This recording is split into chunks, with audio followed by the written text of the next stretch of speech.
Finally, myth number 1, and this one may rattle your brain. Lots of well-meaning people believe foreign aid will cure poverty. Well, there is a cure, but it's not what we're doing now.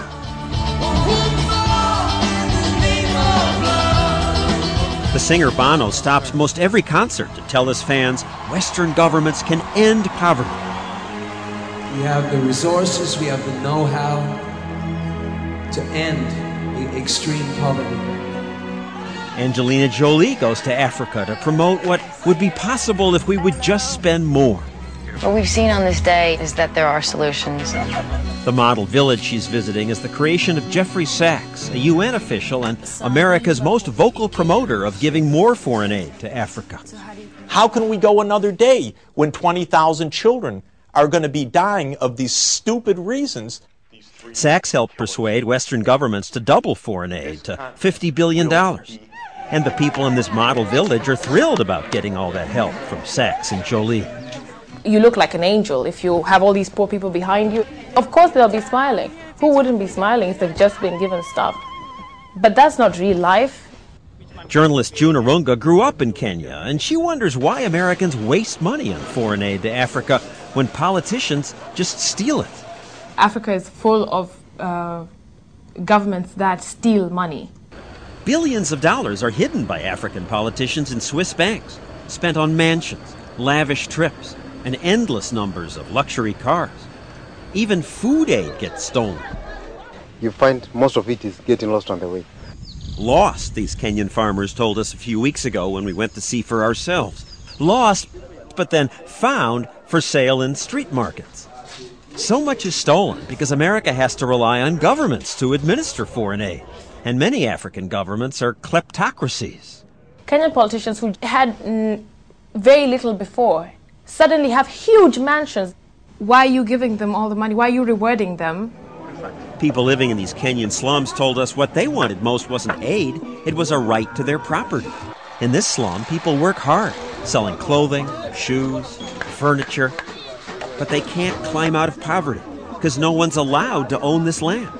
This carpenter says he'd expand his business, but he's afraid because the government might bulldoze it down for any random reason, at any time, like they're doing to this business, run by this woman. She had to flee her shop, grabbing whatever she could carry. In the end, she was left with nothing. How much money, if you gave the Kenyan government, how would that solve that problem? How does that solve the problem of the government raising down people's businesses? And when the media tried to expose corruption, the government burned the newspapers. The Kenyan government made John Gitango its anti-corruption watchdog. But when he complained that government was stealing money, they told him, back off. If you continue down the path that we're continuing, then you will come to a sticky end. And in Kenya, what is a sticky end? A car accident. He fled the country for England, where he now lives in exile. Government officials say, we can cure poverty if we just give more foreign aid. No amount of foreign aid is going to make any difference. He's a wonderful person. He's just wrong on this issue. Is he? In the past 40 years, Western governments gave Africa over $500 billion. Yet Africa's even poorer than it was before the foreign aid was given. 2 studies by the World Bank say foreign aid is one of the problems because higher aid levels erode the quality of governance. The cash allows the kleptocrats to continue their corruption. Money is not the problem. There's so much money in the world just looking for a place to be invested. And we've seen how people have just rushed into China to go invest their money, rushing into India. 50 years ago, countries in East Asia were as poor as Africa. Now many are rich, not because of foreign aid, but because their governments created understandable laws so people could trade, borrow, and start their own businesses. I went to Hong Kong and in one day, with one form, got legal permission to open a business. Thank you, sir. The next day, Stossel Enterprises was open, selling ABC stuff. In Kenya, to open a legal business, you might have to get licenses from 20 ministries, and you may have to bribe people. It can take years, and the government can still shut you down. So this carpenter doesn't expand his business. Foreign aid won't solve that, especially if it's stolen. We've spent $500 billion in foreign aid. we've poured it down a rat hole.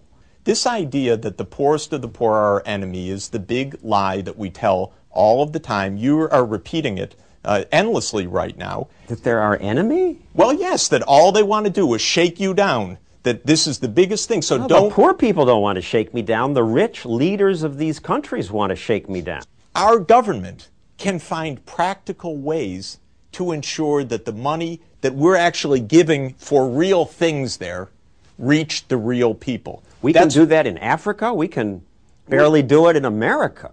Audit what's happening, and those systems have been shown repeatedly to work. Sachs and Bono say we just need to spend more money. So Bono asks his fans to sign a petition. You can do it quite easy. You just take out your cell phone. Use your cell phone to send a message, he says, demanding our politicians increase foreign aid. But why petition politicians? Why doesn't he ask his fans to spend their own money? It's good to help. I'll contribute to a charity like the Free Africa Foundation, which builds these malaria-free villages.